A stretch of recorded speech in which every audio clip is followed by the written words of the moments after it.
ಎಲ್ಲರಿಗೂ ನಮಸ್ಕಾರ. Welcome back to my channel. ನಾನು ನಿಮ್ಮ ರಮ್ಯಾ ನವೀನ್.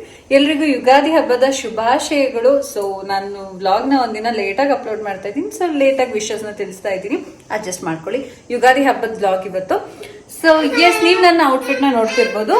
ನಮ್ಮ ಅಥರ್ವ ಸಿಕ್ಕಾಪಟ್ಟೆ ಅಳ್ತಿದ್ದಾನೆ ಬೆಳಿಗ್ಗೆಯಿಂದ, ಏನಂತ ಗೊತ್ತಿಲ್ಲ. ಇವತ್ತು ಅವನಿಗೆ ಚಿಕನ್ ಬೇಕಂತೆ.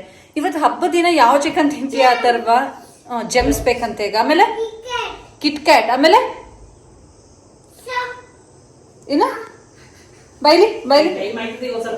ಸೊ ಎಸ್, ನೀವು ನನ್ನ ಔಟ್ಫಿಟ್ ನ ನೋಡ್ತಿರ್ಬೋದು. ಇದು ಒಂದು ರಾಮಯ್ಯಸ್ ಹೋಲ್ಸೇಲ್ ಪೇಜ್ ಅಂತ ಇನ್ಸ್ಟಾಗ್ರಾಮ್ ಅಲ್ಲಿ ಒಂದು ಪೇಜ್ ಇದೆ.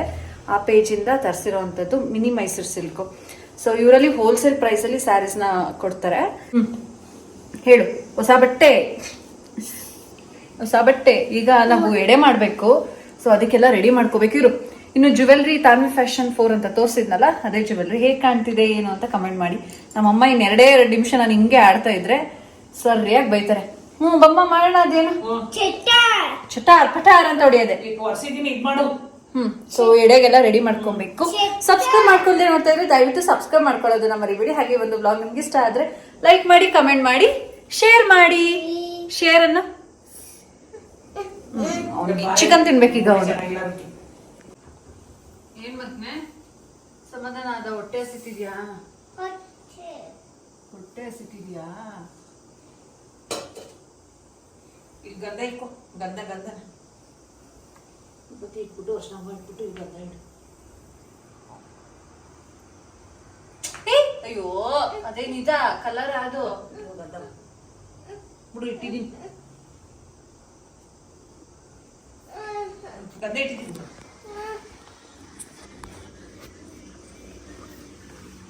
ಒಬ್ಬೊಬ್ರ ಕಡೆ ಒಂದೊಂದು ಸಂಪ್ರದಾಯ ಇರುತ್ತೆ. ಗಂಧ ಎಲ್ಲಿ? ಚಿಂಟು ಬಂದ್ಲು ನೋಡು. ಚಿಂಟು ಅಕ್ಕ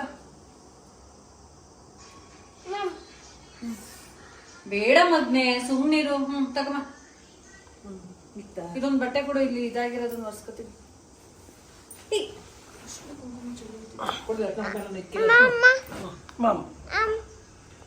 ಬತ್ತೀಕಾಯ್ತಾ?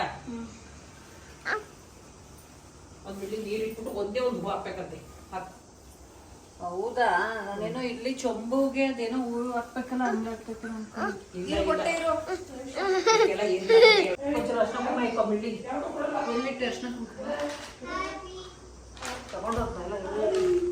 ಚೂರಿಂದೆ ಕುತ್ಕೋಬೇಕು. ಚೆನ್ನಾಗಿ ಕಾಣ್ತಿದ್ದೀನಾ?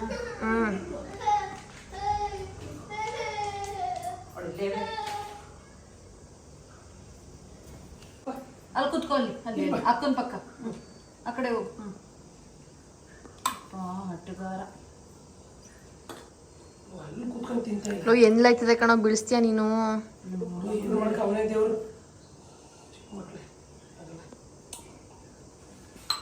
ಸೊರ್ಕಳದ ಹಂಗೆ.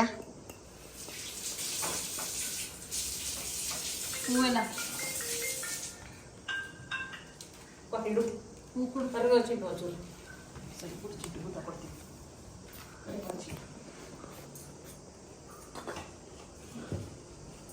ಒಂದೇ ಒಂದು ಹಾಕ್ಬೇಕ.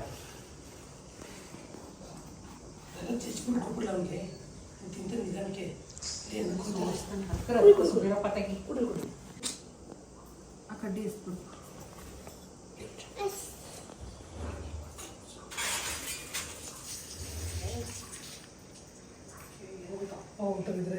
ಇಬ್ರಿಗೆ ಯಾರ್ಯಾರ್ಗೆ? ಅಮ್ಮ ಮಗ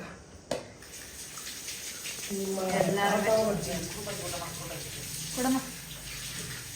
2 ಆತರ ಇರ್ತಾರ, 3, 5 ಆತರ ಇರಲ್ಲ.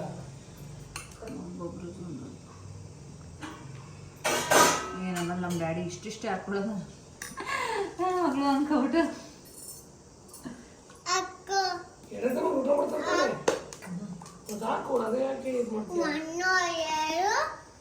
ಬಾಳೆಲೆ 2. ಓ 3, 4. ಓ ನೀನು ಅನ್ನ ಆಗ್ತಾ ಇದೀರ ರಮ್ಯಕ್ಕ, ಅದಕ್ಕೆ ಬಾಳೆದೇರಿ ಅವನು. 4, 5,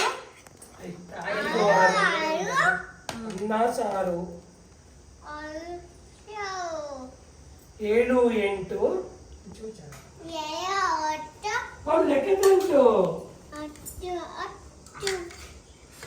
ಚಲೋ ಇತ್ತು. ಶಿವು ಏನ್ ಮಾಡ್ತಾನೆ? ಏನ್ ಮಾಡ್ತಿದ್ಯಾ ಶಿವು? ಪಂಚೆ ಏನಾದ್ರು ಹಾಕೋ, ರೀಲ್ಸ್ ಮಾಡೋಣ. ಜಿಗಿ ಜಿಗಿ ಅನ್ನೋ ಶರ್ಟ್ ಹಾಕೊಂಡಿದ್ದಲ್ಲ ಅವತ್ತು, ಆ ಥರದ್ದು.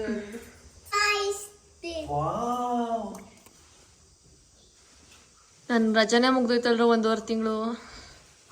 ಮಾದೇಪುರ ಒಳಗೆ ಹೋಗೋಣ. ಹೋಗೋದ 4 ದಿನ, ಇನ್ನು 5 ದಿನ ಅಷ್ಟೇ ನನಗೆ ಕಾಲೇಜ್. ಯಾವತ್ತು ಹೋಗೋಣ? ಬಮ್ಮ ಇನ್ನೇನು ಕೊಡಮ್ಮ? ನಾಳಿಕೆ ಒಬ್ಬರದ ಪ್ಲಾನ್ ಮಾಡಿ.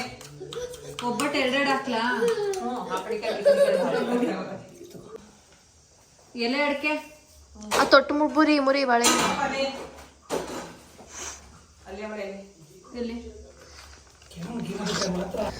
ಈಗ ಪೂಜೆಗೆಲ್ಲ ರೆಡಿ ಮಾಡ್ಕೊಂಡಾಯ್ತು. ಈಗ ಧೂಪ ಹಾಕೋ ಸಮಯ. ನಾನು ಮತ್ತು ನವೀನ್ ಫಸ್ಟ್ ಈಗ ಪೂಜೆ ಮಾಡೋಣ ಅಂತ ಮಾಡ್ತಾ ಇದ್ದೀವಿ. ನಮ್ಮ ಅಥರ್ವ ನೋಡಿ ಫುಲ್ ಐಸ್ ಕ್ರೀಮ್ ತಿನ್ನೋದ್ರಲ್ಲಿ ಫುಲ್ ಬ್ಯುಸಿ ಆಗಿಬಿಟ್ಟಿದ್ದಾನೆ. ಈಗ ಸಮ್ಮರ್ ಇರೋದ್ರಿಂದ ಹೇಗೋ ನಡೀತಾ ಇದೆ. ಬಟ್ ಮಳೆಗಾಲದಲ್ಲಿ ಮತ್ತು ವಿಂಟರ್ ಸೀಸನಲ್ಲಿ ಐಸ್ ಕ್ರೀಮ್ ತಿಂದರೆ ಅವ್ನಿಗೆ ಹಿಂದೆನೇ ಮೂಗು ಸೋರುತ್ತೆ ಸ್ವಲ್ಪ. ನಂತರ ಅವ್ನಿಗೆ ಅವಾಗವಾಗ ನೆಗಡಿ ಆಗ್ತಾ ಇರುತ್ತೆ, ಕೋಲ್ಡ್ ಆಗೋದಿಲ್ಲ ಅವನಿಗೆ. ಈಗಲೂ ಐಸ್ ಕ್ರೀಮ್ ತಿನ್ಕೊಂಡೆ ಕೂತಿದ್ದ. ಅದ್ರ ಜೊತೆಗೆ ಈಗ ಎಲ್ಲರೂ ಒಬ್ಬೊಬ್ಬರಾದ್ಮೇಲೆ ಒಬ್ಬರು ಪೂಜೆ ಮಾಡ್ತಾ ಇದ್ರಲ್ಲ, ಅವನು ಕೂಡ ಬಂದು ಕೂತ್ಕೊಂಡಿದ್ದಾನೆ. ಎಷ್ಟು ಕ್ಯೂಟ್ ನೋಡಿ ಅವನು. ದೇವ್ರ ಪೂಜೆ ಮಾಡ್ತಿದ್ರು ಅಷ್ಟೇ, ಬಂದ್ಬಿಡ್ತಾನೆ ದೇವ್ರ ಮನೆಗೆ, ಬಂದ್ಬಿಟ್ಟು ಕೈ ಮುಗ್ಕೊಂಡು ಕೂತಿರ್ತಾನೆ. ಅವ್ರ ಮಾಮಂಗೆ ಏನೋ ಹೇಳ್ತಾ ಇದ್ದಾನೆ. ಸೊ ಹೀಗೆ ಎಲ್ಲರೂ ಪೂಜೆ ಮಾಡಿದ್ವಿ. ಅಮ್ಮ ಪೂಜೆ ಮಾಡಿದ್ರು, ಚಿಂಟು ಪೂಜೆ ಮಾಡಿದ್ಲು. ಅದಾದಮೇಲೆ ಅಮ್ಮ ಲಾಸ್ಟಲ್ಲಿ ಇದು ಧೂಪ ಹಾಕೋಣ ಅಂತ ಅಂದ್ಬಿಟ್ಟು ಇದು ಮಾಡ್ತಿದ್ದಾರೆ, ಕರ್ಪೂರ ಹಚ್ಚಿದ್ದಾರೆ. ಸೊ ಇಷ್ಟೆಲ್ಲ ಆಯಿತು. ಇದೆಲ್ಲ ಆದಮೇಲೆ ನಾವೆಲ್ಲರೂ ಹೊರಗಡೆ ನಿಂತ್ಕೊಳ್ಳೋಣ ಸ್ವಲ್ಪ ಹೊತ್ತು ಅಂತ ಎಲ್ಲರೂ ಹೊರಗಡೆ ಹೋಗಿ ಸ್ವಲ್ಪ ಹೊತ್ತು ನಿಂತ್ಕೊಂಡ್ವಿ. ಚೆನ್ನಾಗಾಯಿತು ಹಬ್ಬ ಅಂತ ಹೇಳ್ಬೋದು. ಒಂಥರ ಖುಷಿಯಾಗಿತ್ತು. ಅಕ್ಕ ಸ್ವಲ್ಪ ಲೇಟಾಗಿ ಬರ್ತೀನಿ ಅಂತ ಅವಳು ಬಂದಳು. ನವೀನ್ ಎಡೆ ಇಟ್ಟಿದ್ದು ಊಟ ಮಾಡೋದಕ್ಕೆ ಅಂತ ಕೂತ್ಕೊಂಡ್ರು, ಅವರು ಊಟ ಮಾಡ್ತಾ ಇದ್ದಾರೆ. ಸೊ ಇಲ್ಲಿ ಶಿವು ರೀಲ್ಸ್ ಮಾಡೋದಕ್ಕೆ ರೆಡಿ ಆಗಿದ್ದಾನೆ. ಪಂಚೆ ಹಾಕ್ಕೊಂಡು ರೆಡಿ ಆಗೋ ಅಂದೆ. ಅವನು ಸುವರ್ಣ ಸೂಪರ್ ಸ್ಟಾರ್ಗೆ ಹಾಕಿದ್ನಲ್ಲ ಆ ಕಾಸ್ಟ್ಯೂಮ್ ಹಾಕ್ಕೊಂಡು ಅವ್ನಿಗೊಂದು ರೀಲ್ಸ್ ಮಾಡಿಕೊಟ್ಟೆ. ಅವನ ಜೊತೆ ನಾನು ಯಾವುದೂ ಮಾಡೋಕ್ಕಾಗಲಿಲ್ಲ. ಅದಾದಮೇಲೆ ನೀವು ನೋಡ್ತಿರ್ಬೋದು, ಈ ಒಂದು ಸ್ಯಾರಿ ನಾನು ಶಿವರಾತ್ರಿ ಹಬ್ಬದಲ್ಲಿ ಹಾಕಿದ್ದು ಪರ್ಪಲ್ ಮತ್ತು yellow combination cotton silk. Awesome ಆಗಿದೆ ಅಂತಲೇ ಹೇಳ್ಬೋದು. ಎಷ್ಟು ಬೇಡಿಕೆ ಅಂತಂದರೆ ಈ ಸ್ಯಾರಿಗೆ, ಇದು 3ನೇ ಸಲ ಇದನ್ನು ಮ್ಯಾನುಫ್ಯಾಕ್ಚರ್ ಮಾಡಿಸಿ ತರಿಸಿರೋ ಅಂಥದ್ದು.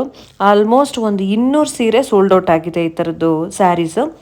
ಎಷ್ಟು ಚೆನ್ನಾಗಿ ಕಾಣುತ್ತೆ ಅಂತ ಅಂದರೆ ಆ ಕಲರ್ ಕಾಂಬಿನೇಷನ್ ಇದೆಯಲ್ಲ, ಅದು ನೋಡಿದ್ರೇ ಸೋತೋಗ್ಬಿಡ್ತೀವಿ, ಅಷ್ಟು ಚೆನ್ನಾಗಿದೆ ಈ ಸ್ಯಾರಿ. ಸೊ ನಾನು ಶಿವರಾತ್ರಿಲಿ ವೇರ್ ಮಾಡಿದ್ದು ಇದೇ ಸ್ಯಾರಿ. ಇನ್ನೂ ಕೂಡ ಇದು ಸ್ಟಾಕ್ನ ತರಿಸ್ತಾ ಇದ್ದಾರೆ, ಯಾಕಂದರೆ ಅಷ್ಟು ಬೇಡಿಕೆ ಇದೆ ಸ್ಯಾರಿಗೆ. ಈಗ Sowra.collections ಈ ಪರ್ಟಿಕ್ಯುಲರ್ ಆಗಿರೋಂಥ ಸ್ಯಾರಿ ರೀಸ್ಟಾಕ್ ಆಗಿದೆ. ಸೊ ಲಿಮಿಟೆಡ್ ಪೀಸಸ್ ಅಷ್ಟೇ ಇರೋದು, ಒಂದು 20 ಪೀಸಸ್ ಏನೋ ಇದೆ. ಈಗ ಆಲ್ರೆಡಿ ಬುಕ್ ಮಾಡ್ಕೊಳ್ಳೋದಕ್ಕೆ ಶುರು ಮಾಡಿದ್ದಾರೆ. ಸೊ ನಿಮಗೆ ಯಾರಿಗಾದರೂ ನನ್ನ ವೀವರ್ಸಿಗೆ ಅಥವಾ ಸಬ್ಸ್ಕ್ರೈಬರ್ಸಿಗೆ ಈ ಸ್ಯಾರಿ ಬೇಕಿದ್ದರೆ ನೀವು Sowra ಕಲೆಕ್ಷನ್ಸ್ಗೆ ಹೋಗಿ ಮೆಸೇಜ್ ಮಾಡಿ, ಇನ್ಸ್ಟಾಗ್ರಾಮಲ್ಲಿ ಮೆಸೇಜ್ ಮಾಡಿ. ಅವ್ರು ನಿಮಗೆ ಪ್ರತಿಯೊಂದು ಡೀಟೇಲ್ಸ್ನ ಕೊಡ್ತಾರೆ, ಬುಕ್ಕಿಂಗ್ ಹೇಗೆ ಮಾಡ್ಕೊಳ್ಳೋದು ಏನು ಅಂತ ಹೇಳ್ತಾರೆ. ಸೊ ಇಂಟ್ರೆಸ್ಟ್ ಇರೋರು ಬೈ ಮಾಡ್ಬೋದು, ಯಾಕಂದರೆ ಲಿಮಿಟೆಡ್ ಪೀಸಸ್ ಇರೋದ್ರಿಂದ. ಈಗ ತರಿಸಿದ್ದಿದೆ ಒಂದು 20 ಪೀಸಸ್ ಅಷ್ಟೇ. ಸೊ ಆಲ್ಮೋಸ್ಟ್ ಈಗ ಬುಕ್ಕಿಂಗ್ ಆಗಿರ್ಬೋದು, ಇನ್ನು ಕೆಲವೊಂದು ಪೀಸಸ್ ಇರುತ್ತೆ, ನೀವು ಬುಕ್ ಮಾಡ್ಕೋಬೋದು. ಸೊ ಹಬ್ಬ ಎಲ್ಲ ಆಯಿತು, ಸ್ವಲ್ಪ ರೆಸ್ಟ್ ಮಾಡಿದ್ವಿ. ಈಗೇನಾಗಿದೆ ಅಂತಂದರೆ ನಮ್ಮ ಅಮ್ಮ ನೆನ್ನೆ ಫ್ರಿಡ್ಜ್ ಕ್ಲೀನ್ ಮಾಡಬೇಕಾದ್ರೆ ಫ್ರಿಡ್ಜನ್ನು ಆಫ್ ಮಾಡಿದ್ದಾರೆ ಸ್ವಿಚ್ನ. ಸೊ ಅದರಲ್ಲಿ ಇಟ್ಟಿದ್ದು 1.5 ಲೀಟ್ರಷ್ಟು ಹಾಲೇನಾಗಿದೆ ಒಡೆದೋಗಿದೆ. ಸೊ ಹಾಲಿಂದ ಏನು ಮಾಡೋದು ಅಂತ ಯೋಚಿಸ್ತಾ ಇದ್ವಿ. ಅದಕ್ಕೆ ಈಗ ರಸಗುಲ್ಲ ಮಾಡೋಣ, ಯಾಕಂದರೆ ಒಡೆದೋಗಿರೋ ಹಾಲಲ್ಲಿ ರಸಗುಲ್ಲ ಸ್ವೀಟ್ ಮಾಡ್ಕೋಬೋದು. ಅದನ್ನು ವೇಸ್ಟ್ ಮಾಡೋದ್ರ ಬದಲು ರಸಗುಲ್ಲ ಮಾಡ್ಕೋಬೋದು, ಮತ್ತು ಇನ್ನೂ ಬೇರೆ ಥರ ಬರ್ಫಿ ಅದೆಲ್ಲ ಮಾಡ್ಕೋಬೋದು. ಇವತ್ತು ನಾವು ರಸಗುಲ್ಲ ಮಾಡೋಣ ಅಂತ ಪ್ಲ್ಯಾನ್ ಮಾಡಿದ್ದೀವಿ. ಅಮ್ಮ ಅಂತೂ ಬೇಜಾರು ಮಾಡ್ಕೋತಾ ಇದ್ರು, 1.5 ಲೀಟ್ರಷ್ಟು ಹಾಲು ವೇಸ್ಟ್ ಆಯ್ತು. ಈಗ ಸಮ್ಮರ್ ಬೇರೆ ಇದೆ ಅಲ್ವಾ, ಬೇಗ ಹಾಳಾಗುತ್ತೆ ಹಾಲು. ಸೊ ಫ್ರಿಡ್ಜ್ ಆಫ್ ಆಗಿದ್ದರಿಂದ ಈ ಎಡವಟ್ಟಾಗಿದೆ. ಅದಕ್ಕೆ ಈಗ ನಾನು ರಸಗುಲ್ಲ ಮಾಡೋಣ ಅಂತ ಮಾಡ್ತಾ ಇದ್ದೀನಿ. ಸೊ ಬನ್ನಿ ಯಾವ ಥರ ಮಾಡೋದು ಏನು ಅಂತ ತೋರಿಸ್ತೀನಿ. ನಾವು ಒಡೆದೋಗಿರೋ ಹಾಲಿಂದನೇ ಮಾಡ್ಕೋಬೇಕು ಅಂತ ಏನಿಲ್ಲ, ಮನೆಯಲ್ಲಿ ಚೆನ್ನಾಗಿರೋ ಹಾಲಿದ್ರು ಕೂಡ ಅದನ್ನು ನಾವೇ ಒಡಿಸಿ ಕೂಡ ಈ ಒಂದು ರಸಗುಲ್ಲನ ಮಾಡ್ಬೋದು. ತುಂಬ ಚೆನ್ನಾಗಿರುತ್ತೆ ಮತ್ತು ತುಂಬ ಸಿಂಪಲ್ ಕೂಡ, ತುಂಬ ಫಾಸ್ಟಾಗೂ ಕೂಡ ಮಾಡ್ಕೋಬೋದು. ಅಥರ್ವ ನೋಡಿ ಆಗಲೇ ಕವು ಅಂತ ಅಂದ್ಕೊಂಡು ಇಟ್ಕೊಂಡು ಬಂದಿದ್ದಾನೆ. ಚಾಮುಂಡಿ ಬೆಟ್ಟಕ್ಕೆ ಹೋಗಿದ್ದಾಗಲೂ ಅಷ್ಟೇ ಆಟ ಸಾಮಾನು ಅಂದ್ಕೊಂಡು ಫುಲ್ಲು ಹಠ ಮಾಡೋಕ್ಕೆ ಶುರು ಮಾಡ್ಕೊಬಿಟ್ಟಿದ್ದ. ನಂಗಂತ ಸಾಕಾಗ್ಬಿಡುತ್ತೆ. ನಮ್ಮತ್ತೆ ಅದನ್ನೇ ಹೇಳ್ತಾಯಿದ್ರು, ಮಕ್ಕಳು ಎಷ್ಟು ಹಠ ಮಾಡ್ತಾರೆ ನೋಡಿ, ನನಗೆ ಹೆಂಗೆ ಅವನ್ನ ಮೇಂಟೈನ್ ಮಾಡೋದು ಎಷ್ಟು ಕಷ್ಟ ಆಗುತ್ತೆ ಏನು ಅಂತ ಹೇಳ್ತಾಯಿದ್ದೆ. ಅದಕ್ಕೆ ಅವರೇ ಹೇಳ್ತಾಯಿದ್ರು, 2ನೇ ಮಗುನ ನಾನೇ ಇಲ್ಲಿ ಊರಲ್ಲೇ ಸ್ಕೂಲಿಗೆ ಸೇರಿಸ್ಕೊಂಡ್ಬಿಡ್ತೀನಿ, ನೀನು ಜಸ್ಟ್ 1 ವರ್ಷ ಸಾಕು ಕೊಟ್ಬಿಡು, 2ನೇ ಮಗುನ ನಾನೇ ಇಲ್ಲೇ ಸ್ಕೂಲಿಗೆ ಸೇರಿಸ್ಕೊಂಡು ನಾನೇ ನೋಡ್ಕೋತೀನಿ, ನೀನು ಅಥರ್ವನ ಒಬ್ಬನ ನೋಡ್ಕೊ ಅಂತ. ಬಾಯಲ್ಲಿ ನಮಗೆ ಹೇಳೋದಕ್ಕೆ ಸುಲಭ, ಬಟ್ ಕಳಿಸ್ಕೊಡೋದಕ್ಕೆ ನಮಗೂ ಮನಸ್ಸು ಬರಲ್ಲ. ಬಟ್ ನೋಡೋಣ ಕಾಲ ಸಮಯ ಹೇಗೆ ಮಾಡುತ್ತೋ ಹಾಗಾಗಲಿ. ಸೊ ಈಗ ನೋಡಿ ನಾನು ಹಾಲೆಲ್ಲ ಹಾಕ್ಕೊಂಡಿದ್ದೀನಿ. ಹಾಲು ಒಡೆದೋಗಿದೆ. 1 ಪ್ಯಾಕ್ ಅಂತೂ ಕಂಪ್ಲೀಟಾಗಿ ಮೊಸರಾಗ್ಬಿಟ್ಟಿತ್ತು. ಸೊ 1.5 ಲೀಟ್ರಷ್ಟು ಹಾಲು ಹಾಕ್ಕೊಂಡಿರೋದು ನಾನಿಲ್ಲಿ. ಅದನ್ನು ಕಾಯೋದಕ್ಕೆ ಇಟ್ಟಿದ್ದೀನಿ. ಈಗ ನೋಡಿ ಅದು ಚೆನ್ನಾಗಿ ಕಾಯುತ್ತಲ್ವ, ಕಾದಾದ್ಮೇಲೆ ಏನಾಗುತ್ತೆ, ಪನ್ನೀರ್ ಸಪ್ರೇಟ್ ಆಗುತ್ತೆ, ನೀರು ಸಪ್ರೇಟ್ ಆಗುತ್ತೆ. ಈಗ ಅದು ಚೆನ್ನಾಗಿ ಉಕ್ಕು ಬರ್ತಾ ಇದೆ. ಉಕ್ಕು ಬರ್ತಾ ಬರ್ತಾ ಏನಾಗುತ್ತೆ ಅಂದರೆ ಪನ್ನೀರ್ ಅನ್ನೋದೆಲ್ಲ ಮೇಲೆ ಬಂದುಬಿಡುತ್ತೆ, ಇನ್ನು ಕೆಳಗಡೆ ನೀರು ಉಳ್ಕೊಳ್ಳುತ್ತೆ. ತುಂಬ ಚೆನ್ನಾಗಿರುತ್ತೆ ಮತ್ತು ಫಾಸ್ಟಾಗಿ ಮಾಡ್ಬೋದು. ನಾವು ಸ್ವೀಟ್ ಏನಾದರೂ ತಿನ್ನಬೇಕಂತ ಅನ್ನಿಸ್ತಿದೆ ನಮಗೆ ಅಂತ ಅಂದರೆ ಈಸಿ. ಅಯ್ಯೋ ಏನೋ ಕಷ್ಟ ಆಗುತ್ತೆ ಆ ಸ್ವೀಟ್ನ. ನಾನು ಅನ್ಕೋತಾ ಇದ್ದೆ ರಸಗುಲ್ಲ ಹೆಂಗೆ ಮಾಡೋದು, ಅಷ್ಟು ಚೆನ್ನಾಗಿರುತ್ತೆ, ಅದನ್ನು ಯಾವ ಥರ ಮಾಡ್ತಾರೆ ಏನು ಅಂತ. ಬಟ್ ನಾವು ಮಾಡೋದಕ್ಕೆ ಶುರು ಮಾಡ್ಕೊಂಡ್ಮೇಲೆ ತುಂಬಾ ಸಿಂಪಲ್ ಅಂತ ಅನಿಸುತ್ತೆ, ಆಯಿತಾ. ಈಗ ನೋಡಿ ಅದು ಚೆನ್ನಾಗಿ ಉಕ್ಕು ಬರ್ತಾ ಇದೆ ಅಂದರೆ ಹಾಲು ಕಾದಾದ್ಮೇಲೆ ಕಾಯ್ತಾ ಏನಾಗುತ್ತೆ, ಪನ್ನೀರು ಅನ್ನೋದು ಮೇಲ್ಗಡೆ ಬರ್ತಾ ಹೋಗುತ್ತೆ, ಸಪ್ರೇಟ್ ಆಗ್ತಾ ಹೋಗುತ್ತೆ. ಅದು ಕೆಳಗಡೆ ನೀರಷ್ಟೇ ಉಳ್ಕೊಳ್ಳುತ್ತೆ. ಚೆನ್ನಾಗಿ ಹಾಲು ಕಾದು ಈ ಥರ ಪನ್ನೀರೆಲ್ಲ ಸಪ್ರೇಟ್ ಆಗ್ತಿದೆ, ನೀರು ಕಾಣಿಸ್ತಿದೆ ನಮಗೆ ಅಂತ ಅಂದಾದ್ಮೇಲೆ ನಾವು ಸ್ಟವ್ನ ಆಫ್ ಮಾಡ್ಕೋಬೇಕಾಗುತ್ತೆ. ಆಫ್ ಮಾಡ್ಕೊಂಡಾದ್ಮೇಲೆ ಇದನ್ನು ಶೋಧಿಸ್ಕೋಬೇಕಲ್ವ. ಶೋಧಿಸ್ಕೊಂಡು ಆ ಪನ್ನೀರ್ ಮಾತ್ರ ಸಪ್ರೇಟ್ ಮಾಡ್ಕೊಬೇಕು. ಇನ್ನು ಆ ನೀರನ್ನ, ಅದರಲ್ಲೂ ಕ್ಯಾಲ್ಶಿಯಮ್ ಇರುತ್ತೆ. ಸೊ ಬೇರೆ ಏನಾದರೂ ಸಾಂಬಾರು ಆ ಥರದಕ್ಕೂ ಕೂಡ ಯೂಸ್ ಮಾಡ್ಕೋಬೋದಂತೆ. ನಾನಂತೂ ಯಾವತ್ತೂ ಯೂಸ್ ಮಾಡಿಲ್ಲ. ನಾವು ಈಗಲೂ ಏನು ಯೂಸ್ ಮಾಡಲ್ಲ. ನಮ್ಮಮ್ಮ ಫುಲ್ ಶೆಕೆ ಅಂತ ಅಂದ್ಬಿಟ್ಟು ಐಸ್ ಕ್ರೀಮ್ ತಿಂತಾ ಇದ್ದಾರೆ. ಆ ಥರ ನೋಡ್ಬಿಟ್ಟ ಈಗ ಐಸ್ ಕ್ರೀಮ್ ತಿಂತಾ ಇರೋದನ್ನ ನನಗೂ ಬೇಕು ಅಂತ ಹಠ ಮಾಡ್ದೆ. ಕೊನೆಗೆ ಅವನಿಗೂ ಕೊಟ್ಟಿದ್ದಾಯಿತು. ಈಗ ನೋಡಿ ಕಂಪ್ಲೀಟಾಗಿ ಇದು ಪನ್ನೀರೆಲ್ಲ ಸಪ್ರೇಟ್ ಆಗಿಬಿಟ್ಟಿದೆ. ಇದನ್ನು ನಾವು ಏನಂತ ಅಂದರೆ, ಈಗ ಜಾಲ್ರಿ ಇರುತ್ತಲ್ವ, ಜರಡಿನ ಏನಂತಾರೆ, ಅದು ಟೀ ಎಲ್ಲ ಸೋಸ್ತೀವಲ್ಲ, ಆ ಥರದ್ದು ಇಟ್ಕೊಂಡು ನಾವು ಸಪ್ರೇಟ್ ಮಾಡ್ಕೊಬೋದು. ಈ ಥರ ನಾನು ಸಪ್ರೇಟ್ ಮಾಡ್ಕೊಳಕ್ಕೆ ಹೋದೆ. ಹಿಂಗೆ ಮಾಡೋದಕ್ಕೆ ಹೋದರೆ ಒಂದಷ್ಟೊತ್ತಾಗುತ್ತೆ ಅಂತ ಅಂದ್ಬಿಟ್ಟು ಆಮೇಲೆ ಏನು ಮಾಡಿದೆ ಅಂದರೆ, ಒಂದು ವೈಟ್ ಕಾಟನ್ ಬಟ್ಟೆ ಇರುತ್ತಲ್ವ, ಆ ಕಾಟನ್ ಬಟ್ಟೆಗೆ ಎಲ್ಲ ಸುರಿದ್ಬಿಟ್ರೆ ನೀರೆಲ್ಲ ಕೆಳಗಡೆ ಸೋರೋಗುತ್ತೆ. ಇದು ಒಂದು ಸ್ವಲ್ಪನೂ ನೀರು ಇರಬಾರ್ದು, ಆ ಥರ ಇದನ್ನು ಸಪ್ರೇಟ್ ಮಾಡ್ಕೊಬೇಕು. ಪನ್ನೀರ್ನ ನೀರಿಂದ, ಅಂದರೆ ಹಾಲಿದೆಯಲ್ಲ ಅದು ಹಾಲೆಲ್ಲ ತೆಗೆದುಬಿಟ್ಟಿರ್ತೀವಿ, ಅದು ಬಂದ್ಬಿಟ್ಟಿರುತ್ತೆ. ಸೊ ಆ ನೀರಿಂದ ಕಂಪ್ಲೀಟಾಗಿ ಸಪ್ರೇಟ್ ಮಾಡ್ಕೋಬೇಕು. ಸ್ವಲ್ಪನೂ ಏನು ನೀರು ಇರಬಾರ್ದು, ಆ ಥರ ಸಪ್ರೇಟ್ ಮಾಡ್ಕೊಂಡಾದ್ಮೇಲೆ ಬಟ್ಟೆಲಿ ನಮಗೆ ಕಂಪ್ಲೀಟಾಗಿ ನೀರಿಲ್ದಿರೋ ಹಾಗೆ ಮಾಡ್ಕೋಬೇಕು. ಅದಾದಮೇಲೆ ಈ ಥರ ಚೆನ್ನಾಗಿ ನಾದ್ಕೋಬೇಕು. ಅಂದರೆ ಅದು ರಫ್ ಥರ ಇರುತ್ತಲ್ವ, ಅದೊಂಥರ ಸಾಫ್ಟ್ ಆಗಬೇಕು. ಅಲ್ಲಿವರೆಗೂ ಇದನ್ನು ಚೆನ್ನಾಗಿ, ನಾನು ಇದಕ್ಕೀಗ ಏನೂ ಹಾಕಿಲ್ಲ, ಜಸ್ಟ್ ಅದು ಸಪ್ರೇಟ್ ಮಾಡ್ಕೊಂಡಿರೋವಂಥ ಪನ್ನೀರ್ನ ಈ ಥರ ನಾದ್ಕೋತಾ ಇದ್ದೀನಿ. ಒಂಥರ ಸಾಫ್ಟ್ ಆಗುತ್ತೆ. ಈ ಥರ ಮಾಡ್ಕೋಬೇಕಾಗುತ್ತೆ. ಹಾಗೆ ಇದಕ್ಕೆ ನಾನು 1 ಟೇಬಲ್ ಸ್ಪೂನ್ ಅಷ್ಟು ಇದು ಕಾರ್ನ್ಫ್ಲೋರ್ ಅಂತ ಹೇಳ್ತೀವಿ ಅಲ್ವಾ, ಅದು ಅಥವಾ ಮೈದಾ ಹಿಟ್ಟು, ಎರಡಲ್ಲಿ ಒಂದನ್ನಾದರೂ ಮಿಕ್ಸ್ ಮಾಡಿಕೊಂಡು, ಅದೊಂದು ಇದು ಬರುತ್ತೆ ನಮಗೆ ಉಂಡೆ ಮಾಡೋದಕ್ಕೆ, ಅದೊಂದು ಟೆಕ್ಸ್ಚರ್ ಬರುತ್ತೆ. ಅದಕ್ಕೋಸ್ಕರ 1 ಸ್ಪೂನ್ ಕಾರ್ನ್ಫ್ಲೋರ್ ಹಾಕ್ಕೊಂಡು ಈಗ ಅದನ್ನು ಚೆನ್ನಾಗಿ ಮಿಕ್ಸ್ ಮಾಡ್ಕೊತಾ ಇದ್ದೀನಿ. ಮಿಕ್ಸ್ ಮಾಡ್ಕೊಂಡಾದ್ಮೇಲೆ ಸಣ್ಣದಾಗಿ ಉಂಡೆಗಳನ್ನ ಮಾಡ್ಕೊಬೇಕಾಗುತ್ತೆ. ಸಣ್ಣದಾಗಿ ಉಂಡೆ ಮಾಡ್ಕೊಳ್ಳೋದು ಏನಕ್ಕೆ ಅಂತಂದರೆ, ಅದು ಪಾಕಕ್ಕೆ ಹಾಕಾದ್ಮೇಲೆ 1 to ಡಬಲ್ ಸೈಜ್ ಆಗುತ್ತೆ. ಸೊ ನಾನು ಸ್ವಲ್ಪ ತೀರಾ ಸಣ್ಣನೇ ಮಾಡ್ಕೊಂಡಿದ್ದೆ ಅಂತಲೇ ಹೇಳ್ಬೋದು. ಸೊ ಇನ್ನೂ ಒಂಚೂರು ದಪ್ಪ ಮಾಡ್ಕೊಂಡಿದ್ರು ಆಗ್ತಾಯಿತ್ತು. ಈಗ ನೋಡಿ, ಈಗ ನಾನು 1 ಗ್ಲಾಸ್ ಅಷ್ಟು ಸಕ್ಕರೆನ, 1 ಗ್ಲಾಸ್ ಕಂಪ್ಲೀಟಾಗಿ 1 ಗ್ಲಾಸ್ ಸಕ್ಕರೆನ ಹಾಕ್ಕೊಂಡ್ರೆ ಅದಕ್ಕೆ 5 ಗ್ಲಾಸ್ ಅಷ್ಟು ನೀರನ್ನು ಹಾಕ್ಕೊಬೇಕು. ಸೊ ಈ ಕ್ವಾಂಟಿಟಿಯಲ್ಲಿ ನೀರನ್ನು ಹಾಕೋಬೇಕಾಗುತ್ತೆ. 1 ಗ್ಲಾಸ್ ಸಕ್ಕರೆ, ನಮ್ಮನೇಲಿ ಜಾಸ್ತಿ ಸ್ವೀಟು ಯಾರಿಗೂ ಇಷ್ಟ ಆಗಲ್ಲ, ಮೀಡಿಯಮ್ ಆಗಿರಬೇಕು. ಸೊ ನಾನು 1 ಗ್ಲಾಸ್ ಅಷ್ಟು ಸಕ್ಕರೆ ತೊಗೊಂಡಿದ್ದೀನಿ. ಅಂದರೆ ನಾವು ಎಷ್ಟು ಕಪ್ಪು ಇದನ್ನು ತೊಗೊತೀವಿ, ಈಗ ನನಗೆ ಆ ಪನ್ನೀರ್ 1 ಗ್ಲಾಸ್ ಅಷ್ಟು ಸಿಕ್ಕಿದೆ ಅಂತಂದರೆ ಅದಕ್ಕೆ 1 ಗ್ಲಾಸ್ ಅಷ್ಟು ಸಕ್ಕರೆ ತೊಗೋಬೇಕು. 1/2 ಗ್ಲಾಸ್ ಸಿಕ್ಕಿದೆ ಅಂತಂದರೆ 1/2 ಗ್ಲಾಸ್ ತೊಗೋಬೇಕು. ನಿಮ್ಗೆ ಇನ್ನು ಸ್ವಲ್ಪ ಶುಗರ್ ಜಾಸ್ತಿ ಬೇಕು ಅಂತ ಅಂದರೆ ಇನ್ನೂ ಸ್ವಲ್ಪ ಜಾಸ್ತಿನೇ ತೊಗೋಬೋದು. ಈಗ ನಾನಿಲ್ಲಿ 5 ಗ್ಲಾಸ್ ಅಷ್ಟು ನೀರನ್ನು ಹಾಕ್ಕೊಂಡಿದ್ದೀನಿ. ಈಗ ನೋಡಿ, ಸಕ್ಕರೆ ಮತ್ತು ನೀರು, ಸಕ್ಕರೆ ಕರಗೋದಕ್ಕೆ ಅಂತ ಬಿಡಬೇಕು. ಅದು ಚೆನ್ನಾಗಿ ಕುದಿಬೇಕು ಸಕ್ಕರೆ. ಅಲ್ಲಿವರೆಗೂ ಯಾವುದೇ ಥರ ಈ ಉಂಡೆ ಮಾಡಿ ಇಟ್ಕೊಂಡಿದ್ದೀವಲ್ಲ, ಆ ಉಂಡೆಗಳನ್ನ ಹಾಕೋದಕ್ಕೆ ಹೋಗ್ಬಾರ್ದು. ಇಲ್ಲೊಂದು 30 ಉಂಡೆಗಳಾಗಿದೆ. ಈಗ ಸಕ್ಕರೆ ಕರಗ್ತಾ ಇದೆ, ಅದು ಚೆನ್ನಾಗಿ ಕುದಿ ಬರಬೇಕು. ಅದು ಸಕ್ಕರೆ ಮತ್ತು ನೀರು ಚೆನ್ನಾಗಿ ಕುದಿ ಬರುತ್ತಲ್ಲ, ಆ ಟೈಮಲ್ಲಿ ನಾವೇನು ಮಾಡಬೇಕು, ಈಗ ಉಂಡೆ ಮಾಡಿ ಇಟ್ಕೊಂಡಿದ್ದೀವಲ್ಲ ಪನ್ನೀರ್ದು, ಅದನ್ನು ಒಂದೊಂದೇ ಹಾಕೊಂಡು ಹೋಗ್ಬೇಕು. ಒಂದೇ ಸಲ ಎಲ್ಲನೂ ಸುರಿದ್ಬಿಡಬಾರ್ದು. 1 ಸೆಕೆಂಡ್ಗೆ ಒಂದು ಅನ್ನೋ ಥರ ಒಂದೊಂದಾಗಿ ಹಾಕ್ಕೊಂಡು ಹೋಗ್ಬೇಕು. ಇದನ್ನು ಅಪ್ ಟು ಒಂದು 10 ನಿಮಿಷ ಹೀಗೆ, ಅಂದರೆ ಜಾಸ್ತಿ ಉರಿ ಇಟ್ಕೊಂಡಿರಬೇಕು. ಹೈ ಫ್ಲೇಮಲ್ಲೇ ಇಟ್ಕೊಂಡು ಇದನ್ನು ಬಾಯ್ಲ್ ಮಾಡಬೇಕು, ಬೇಯಿಸ್ಕೊಬೇಕು. ಲೋ ಫ್ಲೇಮ್ ಮಾಡೋದಕ್ಕೆ ಹೋಗ್ಬಿಡಿ, ಹೈ ಫ್ಲೇಮಲ್ಲೇ ಇರಲಿ. ಸಕ್ಕರೆ ಚೆನ್ನಾಗಿ ಕುದಿ ಬರಲಿ, ಚೆನ್ನಾಗಿ ಕುದಿತಿರ್ಬೇಕು. ಆವಾಗ ಒಂದೊಂದೇ ಹಾಕ್ಕೊಂಡು ಹೋಗ್ಬೇಕು. ಸೊ ಇದಾದಮೇಲೆ ಒಂದು 10 ನಿಮಿಷ ಈಗ ಓಪನ್ ಆಗಿಯೇ ಬಾಯ್ಲ್ ಮಾಡ್ಕೊಬೇಕು. ಅದಾದಮೇಲೆ ಇನ್ನು 10 ನಿಮಿಷಕ್ಕೆ ಒಂದು ಲಿಡ್ನ ಕ್ಲೋಸ್ ಮಾಡಿ, ಒಂದು ಪ್ಲೇಟ್ನ ಕ್ಲೋಸ್ ಮಾಡಿ ಇನ್ನು 10 ನಿಮಿಷ ಬೇಯಿಸ್ಕೊಬೇಕು. 20 ಮಿನಿಟ್ಸ್ ಬೇಯಿಸಿದ್ರೆ ಸಾಕು, ಕಂಪ್ಲೀಟಾಗಿ ರಸಗುಲ್ಲ ರೆಡಿ ಆಗುತ್ತೆ. ಸೊ ಇದ್ರ ಮಧ್ಯೆ ನಾವು ಒಂದೆರಡು ಏಲಕ್ಕಿನ ಪುಡಿ ಮಾಡಿ ಹಾಕೊಳ್ಳೋದಕ್ಕಿಂತ ಹಾಗೆ ಓಪನ್ ಮಾಡಿ ಹಾಕೋದ್ರಿಂದ ಆ ಫ್ಲೇವರ್ ಇರ್ಬೋದು ಮತ್ತು ಒಂದು ಫ್ರಾಗ್ರೆನ್ಸ್ ಏನಿದೆ ತುಂಬಾ ಚೆನ್ನಾಗಿ ಬರೋ ಅಂಥದ್ದು.